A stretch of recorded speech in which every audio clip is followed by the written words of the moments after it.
மக்கள் தலைவர் திருமா என்கின்ற இந்த கருத்துரையை நேற்று இரவுதான் முடிவு செய்தோம். இப்படி ஒரு தலைப்பில் பேச வேண்டும் என்று. இந்த தலைப்பை நாங்கள் பேசும்போது சஜன் அவர்கள் என்னை அழைக்கும் போது, என்னுடைய சொந்த சகோதரர் இறந்து நான் ஊருக்கு சென்று விட்டு வழியில் திரும்பிக் கொண்டிருக்கும் போதுதான் இவர் அழைத்தார். என்னுடைய சுய துக்கங்களை விட எழுச்சித் தமிழரின் பிறந்த நாள் கொண்டாட்டங்களில் இந்த கருத்துரை கூட்டத்தில் எங்கேனும் எனது உரை ஒரு சிறு ஊக்க சக்தியாக இருக்கும் என்ற நம்பிக்கையில் இந்த கூட்டத்தில் நான் கலந்து கொள்ள ஒப்புதல் கொண்டேன். 2019 அண்ணனுடைய எழுச்சித் தமிழர் பிறந்த நாள் ஆகஸ்ட் 17 அன்று பெரிய விழாவாக காமராஜர் அரங்கத்தில் கொண்டாடப்பட்ட போது அப்போதும் நான் உரையாற்றுவதற்கு சம்மதித்திருந்தேன். ஆனால் அந்த நேரம் என்னுடைய உடல்நிலை சரியில்லாமல் போனதால் கலந்து கொள்ள முடியவில்லை. திரும்ப ஒரு வருடம் கழித்து இந்த அமர்வில் இந்த கூட்டத்தில் நான் கலந்து கொள்வதை உண்மையும் என்னுடைய பெரும் பாக்கியமாகவே நான் கருதுகிறேன். நான் எதையும் பெருசா தயாரிச்சுட்டு வந்து பேசல. அதற்கு மிக முக்கிய காரணம், ஒரு பள்ளி மாணவியாக இருந்த காலகட்டத்தில் இருந்தே அண்ணனுடைய செயல்பாடுகளையும் அண்ணனுடைய போராட்டத்தையும் அவர் ஒரு போராளியாகவும் ஒரே நேரத்தில் ஒரு போராளியாகவும் தலைவராகவும் களத்தில் பணியாற்றுகின்ற அந்த உழைப்பை, அந்த போராட்டத்தை ஒரு பள்ளி சிறுமியாக இருந்த காலகட்டத்திலிருந்து தொடர்ந்து 33 ஆண்டுகள் அவரை அருகிலேயோ தூரத்திலேயே நின்று பார்க்கும் கோடான கோடி விடுதலை சிறுத்தைகளில் ஒருத்தியாக அவரை நான் அவதானித்த விஷயங்களை உங்களிடம் நான் பகிர்ந்து கொள்ளப் போகிறேன். இன்றைய காலகட்டத்தில் என்றால் இது தமிழக அளவில் மட்டுமல்லாது ஒட்டுமொத்த இந்திய அளவிலும் என்னை பொறுத்தளவில் நான் எங்கள் அண்ணன்,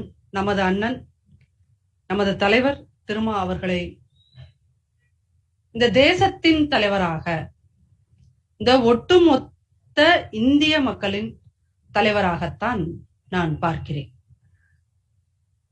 அண்ணன் நாடாளுமன்ற உறுப்பினராக ஆனதுக்கு பிறகு தொடர்ந்து அவர் நாடாளுமன்றத்தில் ஆற்றி வரும் உரைகளை நீங்கள் அவருடைய ஒவ்வொரு உரையுமே நம்முடைய வெளிச்சம் டிவியில் இருக்கும் அல்லது அறம் டிவியில் இருக்கும், ஏதோ ஒரு வகையில் அது உங்களுக்கு யூடியூப்ல இருக்கும்.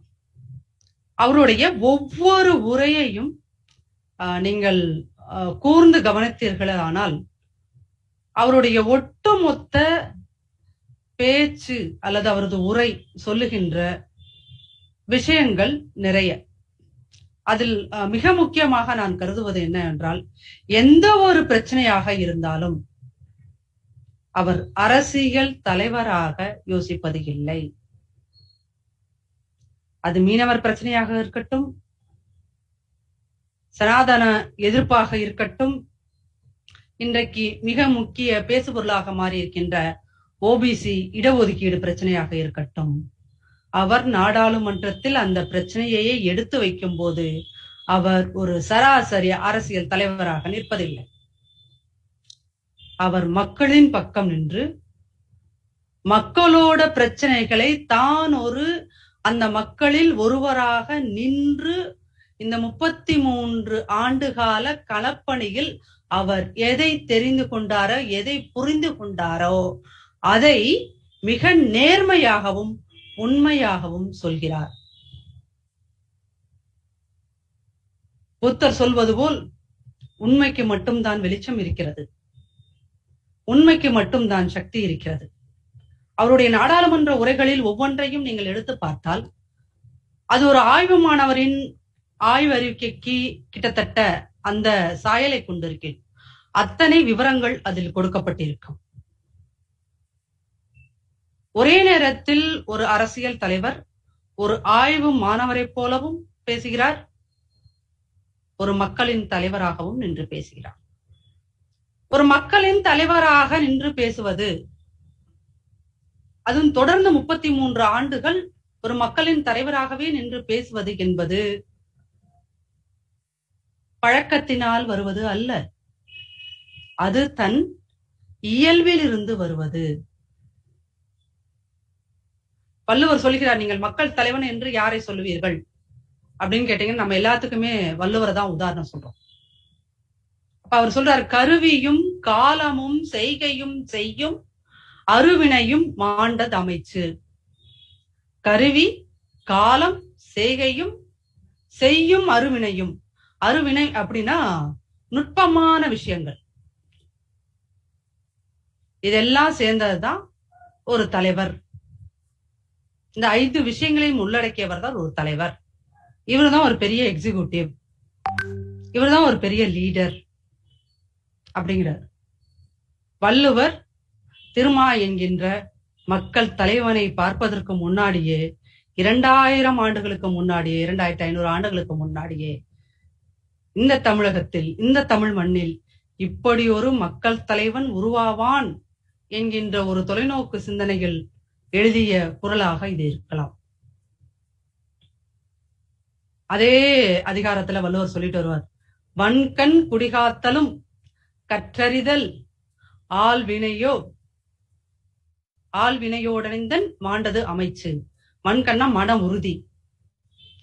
33 ஆண்டு காலம் இந்த சாதிய சமூகத்தில் பிறந்து ஒரு தலைவராக உருவெடுத்தல் அப்படிங்கிறது மிக நீண்ட மிக தொடர்ந்து செயல்படுகின்ற செயல்பாடுகளின் மூலம் கிடைக்கின்ற மன உறுதியினால் பெறுகின்ற தலைமை பண்பு அது.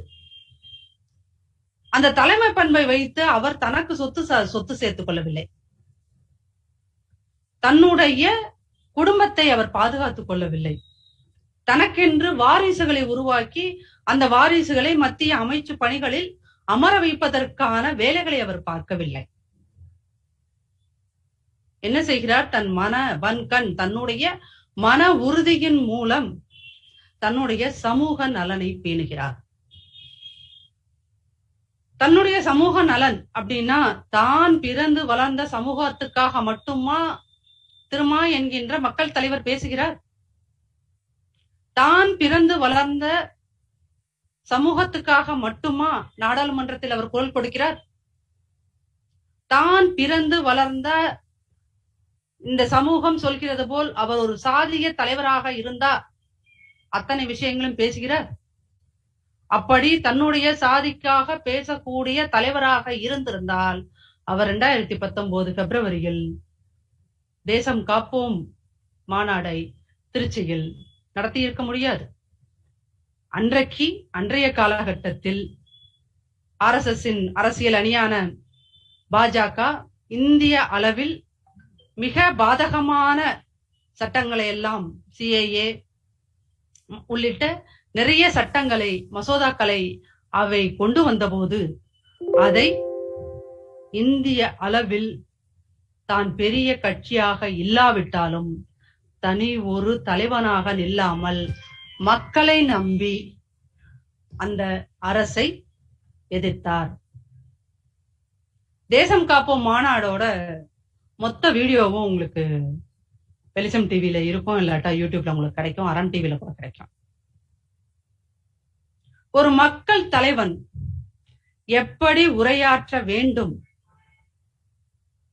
என்பதை, அந்த உரையை நீங்கள் கவனித்தால், அந்த உரையின் மொத்த சாராம்சத்தையும் பார்த்தால் உங்களுக்கு புரியும்.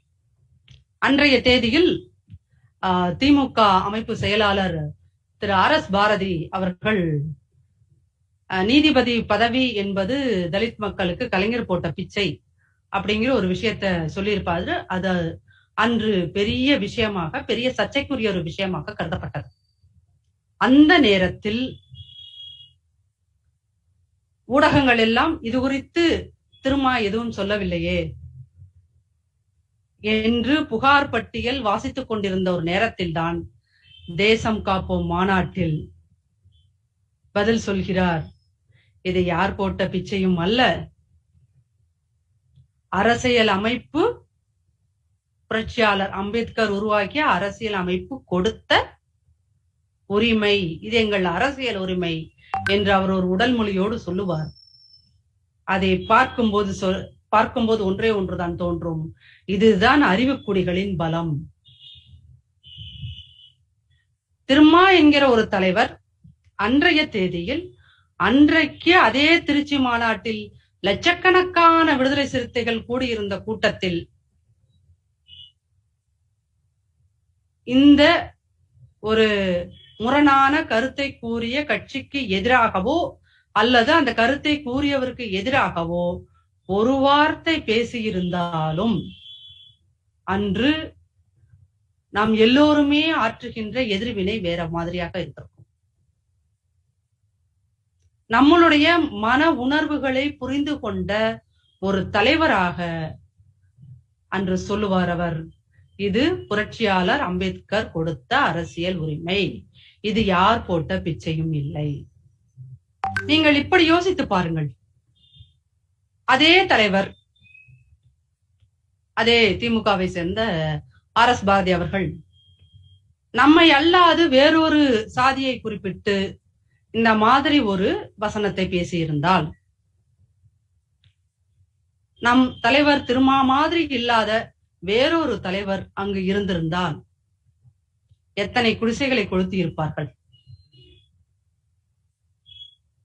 எத்தனை மரங்களை வெட்டி இருப்பார்கள், எத்தனை பஸ்களை எரித்திருப்பார்கள். ஆகையால் தான் சொல்கிறோம், திருமா மக்கள் தலைவர். ஓட்டு அரசியலுக்காக அரசியல் செய்வது என்பது வேறு. என் மக்களுக்காக நான் பேசுவது என்பதும் வேறு. ஆனால் கடந்த ஒரு 10 ஆண்டுகளில் திருமா என்கின்ற தலைவர் ஒரு சாதி கட்சியின் தலைவராக பொது சமூகம் சொன்னாலும் அவர் இந்த சமூகத்தின் முன்பு பேசுகின்ற விஷயங்கள் மொத்த இந்தியாவுக்குமானது.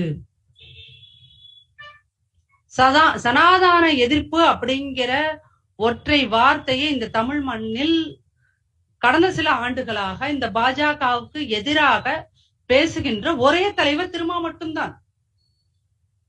நீங்கள் இருக்கின்ற அத்தனை அரசியல் செயல்பாடுகளை முற்றி கவனித்து பாருங்கள். சனாதன எதிர்ப்புங்கிற ஒற்றை வார்த்தையை நீங்கள் யாரிடமிருந்து தெரிந்து கொண்டீர்கள்? இந்த பொது சமூகம் யாரிடமிருந்து தெரிந்து கொண்டது? நீங்கள் யாரை சாதி கட்சி தலைவர் என்று சொல்கிறீர்களோ அந்த தலைவர் தான் உங்களுக்கு பாஜகவை எதிர்க்க வேண்டும், RSS எதிர்க்க வேண்டும். ஏனென்றால் மனுநீதியில் இவ்வாறெல்லாம் சொல்லி இருக்கிறது என்று இந்த 2020 21 19 இருந்தும் மனுநீதியை இங்குள்ள ஒவ்வொரு தமிழர்களும் திரும்ப படிக்க வைத்தவர் திருமா. இன்றைக்கு அரசியல் கட்சி தலைவர்கள் நினைத்திருப்பது போல், சில அரசியல் கட்சி தலைவர்கள் நினைத்திருப்பது போல், திருமா என்கின்ற தலைவரை நம்பி அவர் இனம் சார்ந்தவர்களா, அவருடைய இனம் சார்ந்தவர்கள் மட்டும் இல்லை. கடந்த ஆண்டு இதே சமயத்தில் ஒரு இணையவழி கருத்தரங்கம் நடந்தது. அந்த கருத்தரங்கம் உலகளாவிய கருத்தரங்கம், சர்வதேச கருத்தரங்கம். அந்த கருத்தரங்கில் பலர் கலந்து கொண்டார்கள், வெவ்வேறு நாட்டைச் சேர்ந்த பலர் கலந்து கொண்டார்கள். அந்த கருத்தரங்கில் பேசிய வேறு சமூகத்தை, மாற்று சமூகத்தைச் சேர்ந்த பலர், நாங்கள் உங்களை தலைவராக ஏற்றுக்கொண்டோம் என்று சொல்லியிருப்பார்கள். அது எப்படி சாத்தியமானது? இன்று மாற்று சமூகத்தை சேர்ந்த பல ஆயிரம் இளைஞர்கள் நீங்கள் தேர்தல் பரப்புரையின் போது பல இடங்களில் சொல்லியிருப்பார்கள், நாங்கள் திருமாவை எங்கள் தலைவராக பார்க்கிறோம் என்று. நீங்கள் சாதி கட்சி தலைவராக இந்த அரசியல் கட்சிகள் ஒருவரை முன்னிறுத்தும் போது இன்றைய இளைய சமுதாயம் அவர் வெறும் சாதிக்காக பேசுபவர் அல்ல, ஒட்டுமொத்த ஜனங்களின் நலனுக்காக பேசுகின்ற ஒரு தலைவர் என்பதை அவர்கள் உணர்ந்திருக்கிறார்கள். எப்படி உணர்ந்திருக்கிறார்கள்?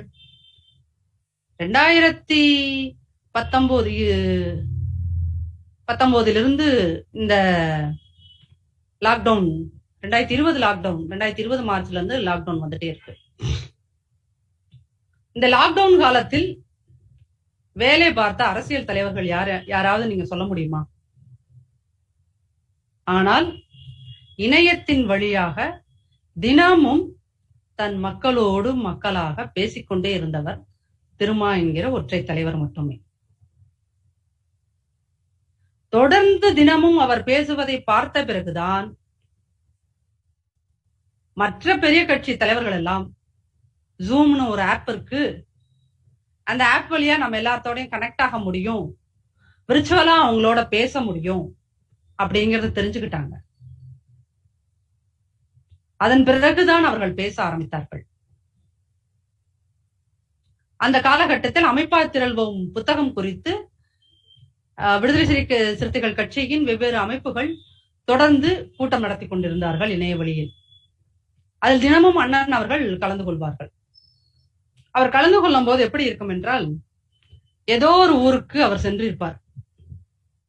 இந்த கூட்டத்தில் அவர் கலந்து கொள்ள வேண்டும். வண்டியை ஒரு ஓரமாக நிறுத்திவிட்டு அவசர அவசரமாக கையில் தட்டை வைத்துக் கொண்டு அவசர அவசரமாக சாப்பிட்டுட்டு அந்த இணையத்துல அவர் பேசுவார். அப்படி அவர் பேசுகின்ற போது ஒரு அவசரத்தில் பேசுகின்ற உரை, அவருடைய ஒவ்வொரு உரையுமே கிட்டத்தட்ட ஒரு PhD பேப்பர் தான், ஒரு ஆய்வுக்கான பேப்பர் தான். ஏனால் அவர் பேசுகின்ற அந்த விஷயங்களில் வெறும் அரசியலை மட்டுமே அவர் பேசிவிட்டு போவதில்லை. ஒரு பண்பாடு சார்ந்து இங்க என்ன மாற்றங்கள் நிகழ வேண்டும், ஒரு கலாச்சாரம் சார்ந்து இந்த மக்களிடையே என்ன மாற்றங்கள் நிகழ வேண்டும், இந்த ஒருங்கிணைந்த பண்பாட்டு கலாச்சார அரசியல் சமூக மாற்றம் இல்லை என்றால் இங்க சமத்துவம் நிகழாது என்பதை மிக தெளிவாக இந்த சமகாலத்தில் புரிந்து வைத்திருக்கின்ற ஒரே அரசியல் தலைவர், ஒரே மக்கள் தலைவர் திருமா அவர்கள் மட்டுமே. ஏனென்றால் மற்ற அனைத்து கட்சிகளும், அது பெரிய கட்சிகளாக இருந்தாலும் சரி, சிறிய கட்சிகளாக இருந்தாலும் சரி, இன்றைய கடந்த 10 ஆண்டுகளில் அவை மக்களிடையே சாதிய உணர்வை தூண்டிவிட்டு அந்த சாதிய உணர்வை அறுவடையாக செய்கிறது. அதை அவர்கள் ஓட்டு வங்கியாக மாற்றுகிறார்கள். இன்றைக்கு கோவையில் பெற்ற இந்த பெரிய வெற்றி அப்படிங்கிறது அதிமுகங்கிற ஒரு கட்சிக்கு மொத்த கோவை மாவட்டத்திலையும் கிடைச்ச 10 தொகுதி 12 தொகுதியும் மொத்தமா ஜெயிச்சது அப்படின்னு பாத்தீங்கன்னா அதுக்கு பின்னாடி இருக்கின்ற உளவியல் இதுதான். சாதிய உணர்வை தூண்டிவிட்டு அதை அவர்கள் ஓட்டாக அறுவடை செய்திருக்கிறார்கள். கடந்த காலகட்டங்களில் பிஜேபி தமிழ்நாட்டில் மதத்தை வைத்து அரசியல் செய்ய முடியாது என்கின்ற போது அது சாதியை வைத்துதான் அரசியல் செய்கின்றது. அப்படியான ஒரு இக்கட்டான அரசியல் சூழலிலும் கூட வெறும் 13 நாட்களில் சின்னம் கொடுக்கப்பட்டு அதை மக்களிடத்தில் கொண்டு போய் சேர்த்து 6 சீட்ல 4 சீட்டை ஜெயிக்கிறாங்க அப்படின்னா அது திருமா என்பவர் அரசியல் தலைவராக இருந்ததால் கிடைத்த வெற்றி அல்ல. என்னை பொறுத்தளவு அது திருமா என்பவர் மக்கள் தலைவராக இருந்ததால் கிடைத்த வெற்றி. 13 நாட்களில் ஒரு சின்னத்தை, பானை சின்னத்தை மக்களிடையே கொண்டு போய் சேர்ப்பது அப்படிங்கிறது இந்திய அளவில் யாருமே செய்திருக்க முடியாத ஒரு காரியம். ஒரு சின்னத்தை மக்களிடத்தில் கொண்டு போய் சேர்ப்பதற்கு இங்க மிகப்பெரிய பணபலம் வேண்டும், மிகப்பெரிய ஊடக பலம் வேண்டும், மிகப்பெரிய பத்திரிகை பலம் வேண்டும். தமிழகத்தில் விடுதலை சிறுத்தை கட்சிக்கு வெளிச்சம் டிவி தவிர்த்து வேற எந்த டிவியாவது ஆதரவு தெரிவிக்குதா அப்படின்னு பாத்தீங்கன்னா நிச்சயமா இல்ல. அண்ணனோட பேட்டிகளை ஒரு 3-4 வருடங்களுக்கு முன்பாகலாம் இன்னைக்கு தமிழ்நாட்டில் இருக்கிற எந்த பெரிய தொலைக்காட்சிகளும் இதை யாராவது தொலைக்காட்சி நிறுவனர்கள் பார்த்தாலும் சரி, எடிட்டர்ஸ் பார்த்துட்டு இருந்தாலும் சரி, அவங்க முன்னாடி இது ஒரு குற்றச்சாட்டாகவே நான் வைக்கிறேன். கடந்த 4 ஆண்டுகளுக்கு முன்பாக எந்த பெரிய ஊடகங்களும் சரி, அது விடுதலை புதிய தலைமுறையாக இருந்தாலும் சரி, தந்தியாக இருந்தாலும் சரி, எந்த டிவியா இருந்தாலும் சரி, தலைவரோட பேட்டிகளையோ அவர் ஒரு பொது பிரச்சனை குறித்து பேசுகின்ற கருத்துக்களையோ பெரிதாக ஒளிபரப்ப மாட்டார்கள். ஆனால் இந்த 4 ஆண்டுகளுக்கு பிறகு அவர் குறிப்பாக நாடாளுமன்ற உறுப்பினர் ஆனதுக்கு பிறகு அவரை பற்றி, அவர் பேசிய பேச்சுக்களை பற்றி வராத நாட்களே இல்லை என்று மாறிவிட்டது. ஏன் இந்த ஊடகங்கள் இப்படி இருந்தது? 4 ஆண்டுகளுக்கு முன்னாடி இப்படி இருந்த ஊடகம் இன்று திருமா என்ற தனி மனிதன் மீது ஏன் சாய்கிறது? பத்திரிகைகள் ஏன் அவரை குறித்து எழுதுகின்றது? பத்திரிகைகளில் ஏன் அவருடைய பேட்டிகள் திரும்ப திரும்ப வருகிறது? ஏனென்றால் இப்பொழுதுதான் ஊடகங்களும் புரிந்து கொள்கின்றன, திருமா என்கின்ற தலைவர் வெறும் அரசியல் தலைவர் அல்ல. அவர் மக்களுக்கான பிரச்சனைகளை மிக நேர்மையாகவும் உண்மையாகவும் பேசுகின்ற தலைவர் என்பதை புரிந்து கொண்ட காரணத்தினால் இன்று அவரை பற்றின செய்திகள் எல்லா ஊடகங்களிலும் வருகின்றது. இங்கு ஊடக பலம் இல்லை என்றால் ஒரு அரசியல் கட்சி களத்தில் நிலைத்து நிற்பது என்பது சாத்தியமே கிடையாது.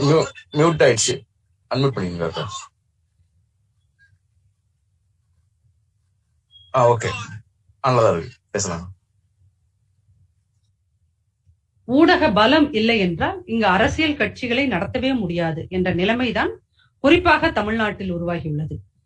ஆனால் அப்படி பெரிய ஊடக வெளிச்சம் இல்லாது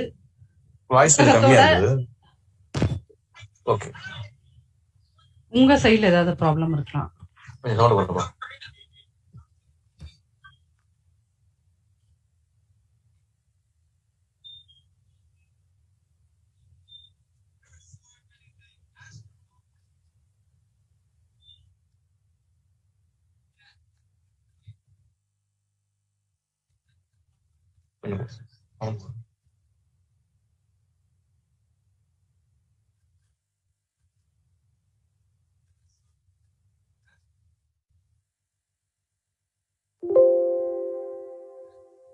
அன்மியூட்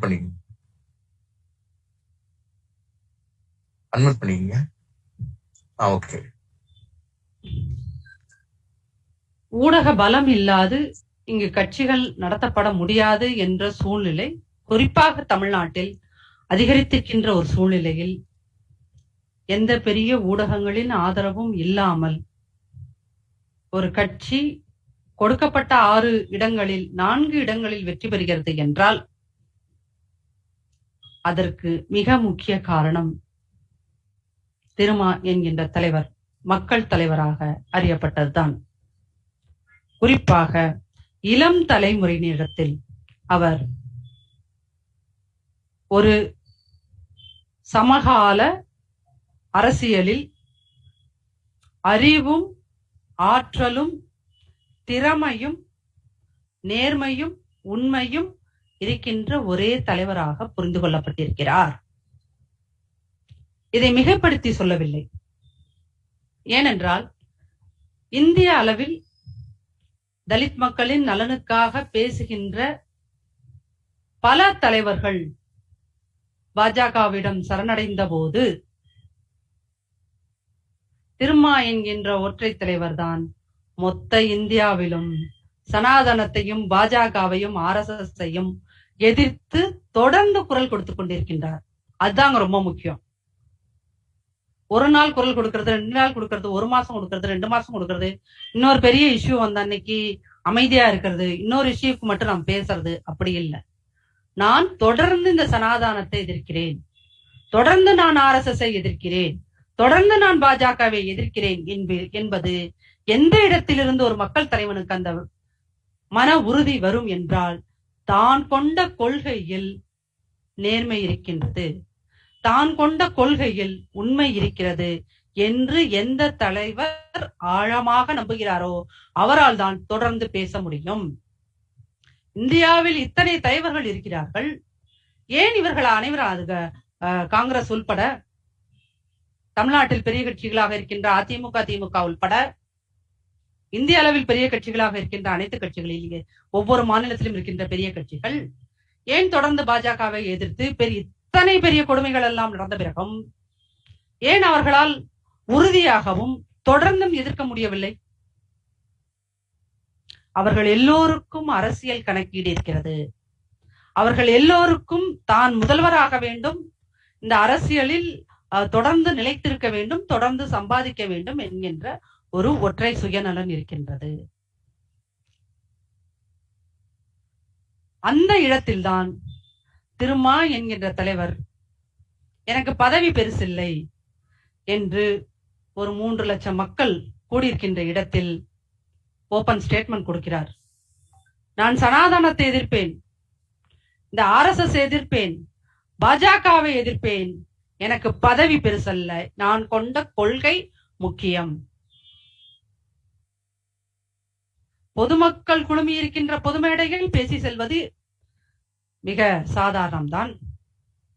ஆனால் இன்றைக்கு அண்ணன் அவர்கள் நாடாளுமன்றத்தில் ஆற்றிய உரையை யாரேனும் கவனித்திருந்தால், இந்த கடந்த காலங்களில் இந்த 2021 தொடங்கினதுக்கு அப்புறம் அவர் தொடர்ந்து நாடாளுமன்றத்தில் ஆற்றியிருக்கின்ற குடியரசுத் தலைவர் பேசிய பேச்சுக்கு பிறகு ஒரு உரையாற்றி இருப்பார். இன்று ஓபிசி அந்த மசோதா மீது, ஓபிசி மசோதா மீது அவர் ஒரு பெரிய உரையாற்றி இருப்பார். எந்த உரையின் போதும் அவர் பிஜேபியோட கொள்கைகளை விமர்சிக்காமல் இருந்தது கிடையாது. மிக கடுமையாக என்கின்ற போது அந்த வார்த்தை சொல்லாடர்கள் தமிழில் பேசுகிறார். அத்தனை காத்திரமான வார்த்தைகள், மிகச் செறிவான வார்த்தைகள். அண்ணனின் மிகப்பெரிய பலமே அவருடைய மொழிதான். அமைப்பாய்த்திருக்கும் புத்தகத்தை இந்த உரையை கவனித்துக் கொண்டிருக்கும் பலர் வாசித்திருக்கலாம். தமிழில் PhD வாங்கின மிகப்பெரிய ஆய்வாளர்கள் கையாளாத சொற்களை கூட, தமிழில் மறைந்துவிட்ட பல சொற்களை கூட மிக எளிதாக அந்த புத்தகத்தில் அவர் திரும்ப திரும்ப எழுதியிருப்பார். அவருக்கு மொழி மிகப்பெரிய பலம். தமிழ் மொழி மட்டுமல்ல, ஆங்கிலமும். ஏன்னா நம்ம ஊர்ல ஆங்கிலம் அப்படிங்கிறது ஸ்பீடா பேசினாதான் அந்த மொழி பலம் இருக்கு அப்படிங்கிறது ஒரு தவறான புரிதல் இருக்கிறது. மெதுவா பேசினாலும் சரியான இடத்தில் சரியான வார்த்தைகளை போட்டு பேசுவது கூட ஒரு தலைமை பண்புக்கான இலக்கணம். தலைவரின் மிகப்பெரிய பலமாக நான் கருதுவது அவருடைய மொழி ஆளுமை. அது எழுத்திலாக இருந்தாலும் சரி, பேச்சிலாக இருந்தாலும் சரி, அத்தனை மிக நேர்மையான ஒரு மொழி ஆளுமை இருக்கும் அவரிடம். இன்றைக்கு அவர் நாடாளுமன்றத்தில் ஆற்றிய உரை, குறிப்பாக தலித் கிறிஸ்டியன்களுக்கு இடஒதுக்கீடு வேணும் அப்படின்னு சொல்லி அவர் 4 நிமிட உரையாகத்தான் அது இருக்கும். அந்த 4 நிமிட உரைக்குள் வேகமாக ஆனால் தான் சொல்ல வேண்டிய அத்தனை கருத்துக்களையும் சொல்லியிருப்பார். இது யாருக்கு வாய்க்கும்? மக்களோடு மக்களாக நின்று பேசுகின்ற தலைவருக்கு மட்டும்தான் வாய்க்கும். விஷயங்களை மனப்பாடம் பண்ணி போய் ஒப்பிக்கின்ற தலைவர்களுக்கு அது வாய்க்காது. பேப்பர்ல எழுதி வச்சுட்டு அதை கடகடன் வாசிச்சுட்டு போற தலைவருக்கு வாய்க்காது.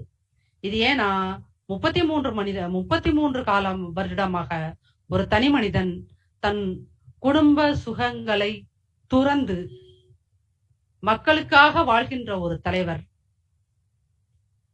இந்த பிரச்சனைகளை எல்லாம் அதன் வேரோடு சேர்ந்து புரிந்து கொண்ட தலைவர். அவரால் தான் 4 நிமிடத்தில் 60-70 வருட பிரச்சனையை காத்திரமாகவும் அவர்களுக்கு புரியக்கூடிய வகையிலும் சொல்ல முடியும். இப்ப அந்த இடத்துலதான் திருமா மாதிரியான ஒரு தனி மனிதர் ஏன் மக்கள் தலைவராக வேண்டும் என்கின்ற காரணத்தையும் இந்த பொது சமூகம் புரிந்து கொள்ள வேண்டும். திருமா என்ற தனி மனிதருக்கு தமிழ்நாட்டில் காமராசருக்கு பிறகு குடும்பம் இல்லாமல், குடும்பத்துக்கு உழைக்க வேண்டிய தேவை இல்லாமல், தன் சொந்த பந்தங்களுக்கு சொத்து சேர்க்க வேண்டிய நிர்பந்தம் இல்லாமல் மக்களோடு மக்களாக நிற்கின்றவர் காமராசருக்கு பிறகு. காமராசர் ஒரு முதல்வராக இருந்தவர். காமராசருக்கு பிறகு நிற்கிறவர் என்றால், ஒரு மக்கள் தலைவராக இருக்கிறவர் என்றால் அதுல அண்ணன் திருமா மட்டுமே தான். இது புகழ்ச்சிக்காக சொல்லுகின்ற வார்த்தைகள் இல்லை. நீங்கள் மிக நேர்மையாக யோசித்து பாருங்கள். இன்றைக்கும் நாம் காமராசர், கர்ம வீரர் காமராசர் இப்படி ஆட்சி செய்தார், அப்படி ஆட்சி செய்தார், நேர்மையாக ஆட்சி செய்தார் என்று சொல்கிறோமே. அப்ப அந்த காமராசருக்கு பிறகு தமிழகத்தில் அப்படி ஒரு தலைவர்கள் உருவாகாமல் போனதற்கு காரணம் தலைவர்களின் குறை அல்ல, அது மக்களின் குறை. மக்களின் பார்வையில் ஏற்பட்டிருக்கின்ற குறைபாடு, மக்களின் அணுகுமுறையில் ஏற்பட்டிருக்கின்ற குறைபாடு. அப்படியான ஒரு காலகட்டத்தில் தான் ஒரு மக்கள் தலைவராக திருமாவர்கள் உருவாகி இருக்கிறார். ஆனா இப்படியான ஒரு தலைவரை நாம் ஏன் இந்த தமிழகத்தின் முதல்வராக நினைக்க மாட்டோம் என்கிறோம்? திருமா அவர்கள் உரையாற்றும் போது எல்லா இடங்களிலும் சொல்லுகின்ற அந்த எத்தனை மணி நேரம் உரையாற்றினாலும் அந்த உரையோட சாராம்சம் என்னவா இருக்கும்னா, சனாதானம் ஒளிஞ்சாத்தான் இங்க சகோதரத்துவம் மேலோங்கும் அப்படின்னு சொல்றார். நாம் இந்த தமிழகத்தை பெரியாரின் பூமி என்கிறோம், பெரியாரின் மண் என்கிறோம். ஆனால் இந்த பெரியாரின் மண்ணிலும் சனாதானம் இருக்கிறது என்பதால் தானே இங்கு வருடத்துக்கு இத்தனை ஆணவ கொலைகள் நடக்கின்றன. இங்க ஆணவ கொலைகள் நடக்கும் போதெல்லாம் ஓடோடி வந்து குரல் கொடுக்கின்ற முதல் மனிதர் யாராக இருக்கிறார்? திருமாவாகத்தான் இருக்கிறார். எந்த பிரச்சனை நடக்கட்டும் திருமா வரணும். எங்காவது சென்னைக்குள்ள வீட்டை இடிக்கிறானா, காவாக்கரையில வாழ்கின்ற மக்களோட வீட்டை இடிக்கிறாங்களா, அங்க திருமா வரணும். திருமா டெல்லியில இருந்தா என்ன, பம்பாயில இருந்தா என்ன, இங்கிலாந்துல இருந்தா என்ன, வரணும். ஏன்னா இது ஒடுக்கப்பட்ட மக்களின் பிரச்சனை, திருமா வரணும். ஆனால் திருமா என்ற தலைவர் அப்படியாக இருக்கிறார். தன் மக்களோட குடிசை இடிக்கப்பட்டாலும் அங்க ஓடி வந்துடுறாரு. சாப்பிட்டாரோ இல்லையோ டெல்லியில இருந்து நேரா வந்து அங்க குச்சிடுறாரு, பேசுறாரு. ஆனால் தமிழகத்தின் மீனவன் பாதிக்கப்படும் போதும் நாடாளுமன்றத்தில் போய் குரல் கொடுக்கின்றவர் திருமாவாக இருக்கிறார். ஒரு மனிதன் எப்போது தெய்வமாகலாம்? கண்ணதாசன் சொல்வது போல, எல்லோருடைய குறைகளையும் எல்லோருடைய கஷ்டங்களையும் நான் சுமந்து திரிகின்ற போது நான் தெய்வமாகலாம் எனில் திருமா தெய்வம் தான். என்னை கொல்ல வந்தவனுக்கு துன்பம் என்கின்ற போது நான் ஓடோடி போய் நிற்கின்றவன் எல்லோருமே தெய்வம் தான். நீங்க கடவுளை நம்புறீங்களோ இல்லையோ, ஓபிசி இடஒதுக்கீடுக்கு பிரச்சனை, மெடிக்கல் காலேஜ்ல பிஜி ஸ்டூடெண்ட்ஸ் அட்மிஷன் இதனால பாதிக்கப்படுது, பிற்படுத்தப்பட்டவர்கள் இதனால் பிஜி மெடிக்கல்ல போய் சேர முடியல, எம்எஸ்ஓ எம்டிஓ படிக்க முடியல அப்படிங்கிற பிரச்சனை வருகின்ற போது இந்த கொரோனா காலத்திலும் தெருவுக்கு வந்து போராடியவர் திருமா மட்டும்தான். திமுக கூட மிக வசதியாக கோர்ட்டில் கேஸ போட்டுட்டு அதை ஃபாலோ பண்ணிட்டு இருந்தாங்க. ஆனா டே உனக்கு இப்படி ஒரு பிரச்சனை நடக்குது அப்படின்னு ஓபிசி சார்ந்த அன்புமணியோ ராமதாசோ தெருவுக்கு வந்து போராடவில்லை. கொரோனாவுக்கு பயந்துட்டு தைலாபுரத்துல ஒரு ஓரத்திலேயே தான் அமைதியா உட்கார்ந்துருந்தாங்க. ஆனா திருமா என்கின்ற தலைவர்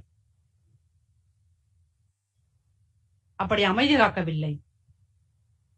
ஓபிசினாலும் ஓபிசில இருந்துதான் என்ன அடிக்கிறான், ஓபிசில இருந்துதான் என்ன வெட்டுறான், ஓபிசில இருந்துதான் என்ன குத்துறான், ஓபிசிக்காரன் தான் என்னை சாதிய பாகுபாட்டோடு நடத்துகிறான், இருந்து விட்டு போகட்டும், இருந்தாலும் அவன் என் மக்கள், இந்த தமிழகத்தில் வாழ்கிறவன், இந்த இந்தியாவில் வாழ்கின்றவன், சனாதனம் ஒளிந்தாத்தான் சகோதரத்துவம் மேலோங்கும்னு மேடைக்கு மேடை பேசுகின்ற நான் இந்த நேரத்தில் நான் அமைதியாக இருக்கக்கூடாது. பாதிக்கப்படுகின்ற அந்த மக்களோடு தான் நான் போய் நிற்பேன், அவர்களின் உரிமைக்காகவும் நான் குரல் கொடுப்பேன். அப்படி பேசிய காரணத்தினால்தான் இன்றைக்கு இது குறித்து இந்த விஷயம் பெரிதாக்கப்பட்டு அம்மக்களுக்கான நீதியும் கிடைக்கப்பெற்று அது இன்று நாடாளுமன்றத்தில் எதிரொலிக்கிறது. இதனால்தான் திருமாவை நாங்கள் மக்கள் தலைவன் என்கிறோம். என் பிரச்சனைக்காக மட்டும் பேசுகின்றவன் சாதி தலைவன், குடிசையை கொளுத்துன்னு சொல்றவன் சாதி தலைவன், மரங்களை வெட்டி போடுன்னு சொல்றவன் சாதி தலைவன். அங்க மேற்கு மாவட்டத்தில் 2 பேர் சாதி மாறி கல்யாணம் பண்ணி கொண்டால் அங்க போய் வெட்டுன்னு சொல்றமா அந்த கொங்கு மண்டல சாதி தலைவன். திருமா ஒட்டுமொத்த இந்தியர்களுக்கான தலைவன். ஓபிசி இடஒதுக்கீட்டை இந்திய அளவில் ஒரு பெரிய பூதகரமான பிரச்சனையாக்கியவர் திருமா. அப்படியான ஒரு தலைவரை அவர் சாதியின் காரணமாக உங்களை மக்கள் தலைவர் என்று சொல்லாமல் தடுத்தால் பொது சமூகமே நீங்கள் அதற்கு வெட்கப்பட வேண்டும் அல்லவா? உங்கள் பிரச்சனைக்கு ஓடோடி வந்து குரல் கொடுத்தவரை நீங்கள் மக்கள் தலைவராக ஏற்றுக்கொள்ளவில்லை எனில் அதற்காக நீங்கள் தான் முதலில் வெட்கப்பட வேண்டும். இப்படி ஒரு தலைவரை நாம் இழக்கிறோமே என்பது யாருடைய தவறு? திருமாவின் தவறு ஒருபோதும் இல்லை. இப்படி ஒரு நல்ல தலைவரை ஏன் உங்களுக்கு இப்படியான சிந்தனை வரமாட்டுகிறது? அவரை மக்கள் தலைவராக மாற்றிக்கொள்கின்ற சிந்தனை ஏன் வரமாட்டுகிறது? இன்றும் அவரை சாதி தலைவராக பார்த்து கொண்டிருப்பது உங்கள் சனாதனத்தின் புத்தியில் ஏதோ ஒரு ஓரத்தில் உங்களுக்குள்ளேயும் சனாதனம் ஒளிஞ்சுக்கிட்டு இருக்கு. உங்களுக்கு இந்த இந்து தர்மம், இந்து மதம் அது புகுத்திய அநீதிகள் அத்தனையும் அது பெரியார் மண்ணாக இருந்தாலும் உங்கள் புத்திக்குள் அது ஒளிந்திருக்கின்றது. அந்த காரணத்தினால்தான் நீங்கள் திருமாவை ஒரு பொது தலைவராக, ஒரு மக்கள் தலைவராக அவரை ஏற்றுக்கொள்ள மாட்டேங்கிறீர்கள். இன்னைக்கு தமிழகத்தோட எந்த மூலை முடுக்குல நீங்க போய் பார்த்தாலும் எழுச்சி தமிழர் பிறந்த நாளை ஒட்டி எழுதப்பட்ட பல வாசகங்களில் மிக முக்கிய வாசகமாக நான் பார்த்தவற்றில் ஒன்று மக்கள் முதல்வர் திருமா என்று எழுதியிருக்கிறார்கள். அதை படிக்கும் போதும் கண்ணால் பார்க்கும் போதும் பெருமையாக இருக்கிறது. ஒரு சகோதரியாக நான் உணர்ச்சி வசப்படுகிறேன். மக்கள் முதல்வர் திருமா. இந்த எண்ணம் எல்லோருக்கும் ஒரு நாள் வரும். திருமா நாடாளுமன்றத்தில் பேசாத விஷயங்களே கிடையாது. மீனவர் பிரச்சனை குறித்து பேசியிருக்கிறார். ஓபிசி இடஒதுக்கீடு குறித்து பேசுகின்றார். இன்னைக்கு தலித் கிறிஸ்டியன் பிரச்சனையை பத்தி பேசியிருக்கிறார். சாதிவாரி கணக்கெடுப்பு நடத்தணும், அப்பதான் எல்லாத்துக்குமான இடஒதுக்கீடு கிடைக்கும்னு எல்லாத்துக்காகவும் பேசியிருக்கார். பிரைவேட் கம்பெனிஸ்ல இன்னைக்கு பிஜேபி கவர்மெண்ட் கிட்ட இந்த கோரிக்கையை யாரும் கேட்கறதுக்கு தயங்குகின்ற நேரத்தில் நீங்கள் தனியார் நிறுவனங்களில் இடஒதுக்கீடு கொடுங்கள் என்கிறார். அவர் கேட்பது இடஒதுக்கீடு அவர் சார்ந்த சமூகத்துக்கு மட்டுமல்ல, இந்தியாவில் இருக்கின்ற எல்லா சமூகங்களுக்கும் சேர்த்து தான் போராடுகிறார். எல்லா மக்களுக்கும் சேர்த்து யோசிப்பவர், எல்லா மக்களுக்கும் சேர்த்து உழைப்பவர், எந்தெந்த மக்கள் பாதிக்கப்படுகிறார்களோ அப்போதெல்லாம் அவர்களுடன் நின்று போராடுகின்றவர் தான் தலைவர். அப்படியான ஒரு தலைவர் தான் திருமா. என் மக்கள் பாதிக்கப்படும் போது, என் கட்சிக்காரன் பாதிக்கப்படும் போது, எங்களுக்கு எந்த ஒரு நலத்திட்ட உதவினாலும் என் கட்சிக்காரனை பார்த்து நான் டோக்கன் கொடுக்கறது, என் கட்சிக்காரன் அப்படின்னு யோசிக்கிறவங்க அரசியல் தலைவன். அது ஓட்டு அரசியல் தலைவர். அரசியல் தலைவர் கூட பொலிட்டிக்கல் லீடருக்கும் ஓட் பேங்க வச்சு பிளான் பண்ணி ஓட்டு வாங்கறதுக்காக அரசியல் செய்யறவன் ஒரே மாதிரி வைக்க முடியாது. அப்படியானால் இங்க எல்லா பெண்களின் நலனுக்காக யோசிக்கிறவர் அவர் தான். அப்ப சமூகத்தோட எல்லா அடுக்குகளிலும் இருக்கின்ற மக்களின் பிரச்சனைகளை பற்றி பேசுகின்ற, எழுதுகின்ற, மேடைதோறும் சொல்கின்ற, அவர்களுக்காக சிந்திக்கின்ற ஒரு பொது தலைவர் இன்றைய இந்திய அரசியலில் ஒருவர் உண்டெங்கில் அது நமது தலைவர் திருமா அவர்கள் மட்டுமே. இதை சொல்வதால் அங்க என்ன தோணும் அப்படின்னா, இதை ஏன் அப்படி சொல்றோம் அப்படின்னா, 2018 நினைக்கிறேன், இந்த எஸ்சிஎஸ்டி அட்ராசிட்டி பிரிவென்ஷன் ஆக்ட்ல திருத்தம் மத்திய அரசு கொண்டு வந்தப்போ அதை போராடுறதுக்காக சைதாப்பேட்டையில ஒரு பெரிய கூட்டம் நடந்தது. எல்லா தலித் அமைப்புகளும் அதுல கலந்துகிட்டாங்க. அந்த அந்த நேரத்துல தலித் தலைவர்களை தவிர்த்து வேற எந்த பொது தலைவரும் ஈவன் இடதுசாரிகள் கூட அந்த கூட்டத்துல கலந்துக்கலன்னு தான் நினைக்கிறேன். அங்க வந்து கிட்டத்தட்ட அன்னைக்கு ஒரு பெரிய கூட்டம் கூடி இருந்தது. எந்த பெரிய தொலைக்காட்சிகளும் அதனை பத்தின செய்தியே வரல. 2017-18 செய்தியே அதுல வரல. ஆனா பெரியார் திடல் ஒருங்கிணைச்ச ஓபிசி இடஒதுக்கீடுக்கான கருத்தரங்குல தலைவர் தான் முதல் ஆளா போய் கலந்துகிட்டு பேசினார். இதுதான் ஒரு மக்கள் தலைவருக்கும் ஒரு அரசியல் தலைவருக்குமான, ஒரு ஓட் பேங்க் அரசியல் தலைவருக்குமான வித்தியாசம். ஓபிசி இடஒதுக்கீடுக்கு பிரச்சனை என்கின்ற போது அங்க போய் குரல் கொடுக்கிறதுக்கு பெரியார் திடல் நடத்துகின்ற கருத்தரங்களில் திரும்ப அவர்கள் பேசுகிறார். இதே பட்டியலின மக்களின் SC/ST அட்ராசிட்டி ஆக்ட்ல வந்து இங்க மத்திய அரசு மாறுதல்களை கொண்டு வருவோம் என்று சொன்ன போது அதை எதிர்த்து பேசுகின்ற தலைவராக திருமா மட்டும்தான் இருக்கிறார். அங்கு திருமா தனித்து விடப்படுகிறார். தாம் பிரச்சனைக்கு அவர் மட்டுமே பேசுறாரு. ஆனா பொது பிரச்சனைன்னு வரப்போ திருமாவை கூப்பிட்டுக்கிறாங்க. இதை நான் ஒரு ஆரோக்கியமான மாற்றமாக பார்க்கிறேன். என்னுடைய பிரச்சனைக்கு நீ வந்து பேசுப்பா அப்படின்னு தலைவரை கூப்பிடுவது, அவர் பொது தலைவராக மாறிவிட்டார். இந்த பிரச்சனைகளையும் அவர் பேசுகிறார். போதென்றால் அவர் பொது தலைவர் என்று எண்ணுகின்ற ஒரு மனமாற்றத்தை தன்னுடைய 33 வருட அயராத உழைப்பின் மூலமாக உருவாக்கி இருக்கிறார். இது ஒரே நாளில் இந்த பொது மனிதர்களுக்கு இடையேயான இந்த ஜாதி துவேஷம் நிறைந்திருக்கின்ற மனிதர்களுக்கு ஒரே நாளில் நடக்கின்ற மாற்றம் கிடையாது. அவர்களுடன் அவர் தொடர்ந்து 33 வருடங்கள் வெவ்வேறு வார்த்தைகளில் உரையாடி கொண்டே இருக்கிறார். உரையாடி கொண்டிருப்பது என்பது வெறும் வார்த்தைகளில் பேசிக் கொண்டிருப்பது மட்டுமல்ல, தன்னுடைய செயல்பாட்டின் மூலமாகவும் அவர் உரையாடுகிறார். தன்னுடைய தொடர் நடவடிக்கைகளின் மூலமாகவும் அவர் உரையாடுகிறார். தன்னுடைய போராட்டங்களின் மூலமாகவும் இந்த பொது சமூகத்திடம் அவர் உரையாடுகிறார். இன்றைக்கு ஏன் அவர் நாடாளுமன்றத்தில் உட்கார்ந்து ஓபிசிக்கு வந்து இவ்வளவு சத்தமா குரல் கொடுக்கணும்? வேற ஏதோ ஒரு டாபிக்க பேசிட்டு போலாம்ல அவரு. அப்போது இதுல இருந்து என்ன தெரிகிறது?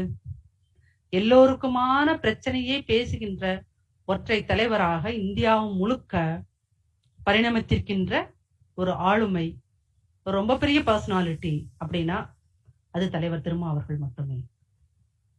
சரி, தலைவர் உருவாயிட்டாரு, தலைவரை ஃபாலோ பண்ற நாம எப்படி இருக்கோம்?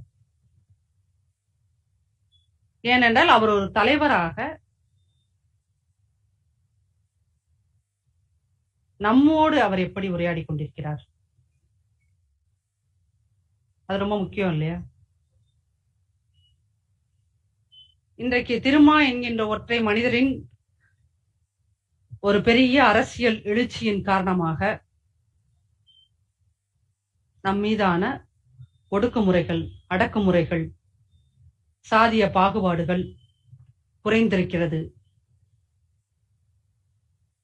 அதை நாம் யாருமே மறுக்க முடியாது. இந்த இடத்துல இங்க பிரச்சனை பண்ணா விசிகே கட்சிக்காரங்க வந்து பேசுவாங்க, விசிகே கட்சிக்காரங்க வந்து கேட்பாங்க அப்படிங்கிற ஒரு சூழ்நிலையை அவர் உருவாக்கி வைத்திருக்கிறார். அவருடைய தொண்டர்களாக, அவருடைய சகோதரர்களாக, அவருடைய சகோதரிகளாக, அண்ணன்களாக, தம்பிகளாக, தங்கச்சிகளாக நாம் அவருக்கு என்ன செய்கிறோம், என்ன செய்ய போகிறோம்? அதையும் சேர்த்துதானே யோசிக்கணும். திருமா என்கின்ற மனிதரை நாம் எல்லா சூழ்நிலையும் பாதுகாக்க வேண்டும். ஏனென்றால் இந்திய அரசியலை பொறுத்தளவுக்கு, தமிழக அரசியல் பொறுத்தளவுக்கு இங்கு பட்டியலின மக்களுக்காக ஒரு கட்சியை ஆரம்பித்து அதை பொது நீரோட்டத்தோடு கலப்பதற்காக போராடி கொண்டிருக்கும் ஒரு தலைவனை இங்கிருக்கின்ற அரசியல் அமைப்புகள் எந்த அளவுக்கு ஆதரவு கொடுக்கும் என்பதை யோசித்து பாருங்கள். தன்னுடைய வாழ்நாளில் எத்தனை இரவுகள் அவர் நிம்மதியாக தூங்கியிருப்பார். காலெல்லாம் வீங்கி இருக்குது. சட்டமன்றத்துக்கு தன்னோட ஜெயிச்ச 4 பேர்த்தையும் கூட்டிட்டு போறாரு. குழந்தைய ஃபர்ஸ்ட் நாள் ஸ்கூல்ல கொண்டு விட போற அப்பா மாதிரி கூட்டிட்டு போய் விட்டுட்டு வர்றாரு. அன்னைக்கு பாத்தீங்கன்னா அவர் கால் ஃபுல்லா வீங்கி இருக்கு. அதுக்கப்புறம் ஒரு நாளோ 10 நாளோ கழிச்சு தான் அவர் ட்ரீட்மெண்ட்டுக்கு போறாரு. இன்னைக்கு இந்தியா அளவில் தன்னுடைய சமூகத்துக்காக, இந்த மக்களுக்காக தன்னுடைய உடல், பொருள், ஆவி அனைத்தையும் செலவு செய்கின்ற, தன் வாழ்க்கையே அர்ப்பணிக்கின்ற தலைவர்கள் என்று நீங்கள் யாரையுமே பார்க்க முடியாது. அப்படியான ஒரு தலைவர் தான் தன் சொந்த சகோதரியை இழந்து விட்ட போதும் அந்த துக்கத்தை அனுஷ்டிக்க முடியாத ஒரு நிலைமையில் தான் அந்த தலைவர் இருக்கிறார். தன்னுடைய தாயாருக்கு உடல்நிலை சரியில்லை என்றாலும் ஓடோடி போய் பார்க்கின்ற சூழ்நிலை இல்லாத ஒரு தலைவராகத்தான் இருக்கிறார். எப்படியான தலைவரை நாம் பெற்றிருக்கிறோம். அந்த தலைவரை பாதுகாப்பது அவசியம் இல்லையா? பாதுகாப்பது என்பது அவர் போற இடத்துக்கு நம்ம கூட போறதா? நல்ல சாப்பாடு நம்ம போய் அவருக்கு வாங்கி கொடுக்க முடியுமா? செஞ்சு கொடுக்க முடியுமா? அவருடைய சிந்தனைகளை பின்பற்றுதல், அவருடைய அரசியல் தொலைநோக்கு பார்வையில் அவர் உருவாக்க நினைக்கின்ற கனவை, அந்த கனவு நனவாவதற்கு ஏதோனும் ஒரு வகையில் உதவி செய்வர்களாக அவருடைய தங்கைகளும் தம்பிகளும் மாற வேண்டியது அவசியம். அவர் திரும்ப திரும்ப சொல்லுகின்ற அந்த சம தர்மத்தை இந்த சாதிய இந்தியாவில், இந்த சாதிய தமிழ்நாட்டில் சமதர்மத்தை உருவாக்குவதற்கு நாம் என்ன செய்ய போகிறோம்? அவருக்கு சப்போர்ட்டா இருக்கக்கூடிய அளவுக்கு நாம் நம்மளுடைய கல்வியை, சமூக பின்பலத்தை, ஏன்னா 33 வருஷத்துக்கு முன்னாடி இருந்த நிலைமை வேற, இன்னைக்கு நம்ம இருக்கிற நிலைமை வேற. அதுக்கு மிக முக்கிய காரணம் திருமா என்கின்ற மனிதர். இவருடைய காலத்திலேயே நாம் அரசியல் எழுச்சியையும் பெற வேண்டும், சமூக எழுச்சியையும் பெற வேண்டும், நமக்கான பண்பாட்டு கலாச்சாரத்தையும் ஒரு மீளுருவாக்கம் செய்ய வேண்டும். இந்த தலைவனை விட்டு விட்டால் யோசித்து பாருங்க, எவ்வளவு பயமா இருக்கு. இவர் ஒரு அரிய பொக்கிஷம் நமக்கு. வாராது வந்த மாமணின்னு சொல்லுவாங்கல்ல. சுயநலம் இல்லாமல் இந்த சமூகத்துக்கு சேவை செய்கின்ற, இந்த மக்களுக்காக பேசுகின்ற, எழுதுகின்ற ஆட்கள் இல்லை. புரட்சியாளர் அம்பேத்கர், அவருக்கு முன் நம்முடைய தமிழக மண்ணில் ஐத்திதாச பண்டிதர், MC ராஜா, ரெட்டமலை சீனிவாசன் என பல பேர் இருந்திருந்தாலும் இன்றைய இந்த காலகட்டத்தில், இந்த 2021 நமக்காக சிந்திக்கக்கூடிய, நமக்காக பேசக்கூடிய ஒரு ஆளுமையாகவும் மனிதராகவும் அவர் மட்டும்தான் இருக்கிறார். ஆனால் அவர் நமக்காக மட்டுமல்லாமல் இந்த ஒட்டுமொத்த இந்தியாவுக்குமாகவும், இந்த பாஜகவோட ஆட்சி நடைபெறுகின்ற இந்த கொடூர காலகட்டத்தில் பெரிய கட்சி தலைவர்கள் எல்லாம் பாஜகவை தங்களுடைய சொத்தை காப்பாற்றிக் கொள்ள எதிர்க்க பயப்படும் போது, மடியில் கனமில்லை, வழியில் பயமில்லை என்று தொடர்ந்து உறுதியாக எதிர்த்து கொண்டிருக்கும், போராடி கொண்டிருக்கும் இந்த மக்கள் தலைவனை குறித்து பேசுவதற்கும் உரையாடுவதற்கும் வாய்ப்பளித்த விசிகே இணைய ஊடகத்துக்கும் சஜனுக்கும் என்னுடைய பணிவான நன்றியையும் அன்பையும் தெரிவித்துக் கொள்கிறேன். பேச வாய்ப்பளித்த ஒவ்வொருத்தருக்கும் நன்றி. அதே மாதிரி இத கவனிச்சு இவ்வளவு நேரம் கேட்டவங்களுக்கும் நன்றி. ஏன்னா நான் எதையுமே எப்படி சொல்றது, எழுதிட்டு வரல, ப்ரிப்பேர் பண்ணிட்டு வரல. நான் ஏற்கனவே சொன்ன மாதிரி என்னுடைய மனதில் நான் என்னை பொறுத்தளவு, ஏன்னா நான் ரொம்ப எமோஷனலா பேச ஆரம்பிச்சு அழுதுருவேன். என்ன பொறுத்தளவுக்கு அவர் ஒரு விடிவெள்ளி. நான் வாழ்கின்ற காலத்தில், அவர் வாழ்கின்ற காலத்தில் எனக்கு இப்படியான ஒரு தலைவர் கிடைத்திருக்கிறார் என்கின்ற ஒரு மிகப்பெரிய பெருமிதத்திலும், கொஞ்சம் சொல்லணும்னா அகங்காரத்திலையும், ஏன்னா இது நான் ஒரு அறிவுக்குடி தலைவனோட தங்கச்சிடா அப்படிங்கிற ஒரு அந்த அகங்காரத்துல பேசுறது. இது அகங்காரம்னா என்னதுன்னா அறிவு செருக்கு. ஒரு அறிவு செருக்குடைய தலைவனின் தங்கை என்கின்ற அந்த அறிவு செருக்குல ஒரு கால்வாசியாவது எங்களுக்கு வந்துகிட்டு இருக்கு, அவர் எங்களுக்கு கொடுத்துக்கிட்டு இருக்காரு, நாங்க அதை பெற்றுக்கொண்டிருக்கின்றோம். அவரை 33 வருடங்களாக கவனித்துக் கொண்டிருப்பதனால் அந்த அறிவில் ஒரு பகுதியாவது நாங்கள் பெற்றுக்கொண்டிருக்கின்றோம் என்கின்ற செருக்கில் எந்த ஒரு ப்ரிப்பரேஷனும் இல்லாம சஜன் சொன்ன ஒரு 24 மணி நேரம் கூட ஆகலைன்னு நினைக்கிறேன், 18 மணி நேரம் தான் ஆயிருக்கும்னு நினைக்கிறேன். அந்த 18 மணி நேரத்துல என் மனசுல இருந்து இதை நான் பேசியிருக்கேன். இந்த உரை நிச்சயமா உங்க ஒவ்வொருத்தருக்கும் புரிஞ்சிருக்கும். இப்படியான ஒரு தங்க தலைவரை பாதுகாப்பாகவும் அவருடைய சிந்தனைகளை உள்வாங்கி அவரை பின்பற்றுவர்களாகவும் நாம் எப்போதும் இருப்பது நம்முடைய வளர்ச்சிக்கும், இந்த சமூகத்தின் வளர்ச்சிக்கும், இந்தியாவின் வளர்ச்சிக்கும் உதவும் அப்படிங்கிறத சொல்லிட்டு வாய்ப்புக்கு நன்றி கூறி விடைபெறுகிறேன். நன்றி, வணக்கம்.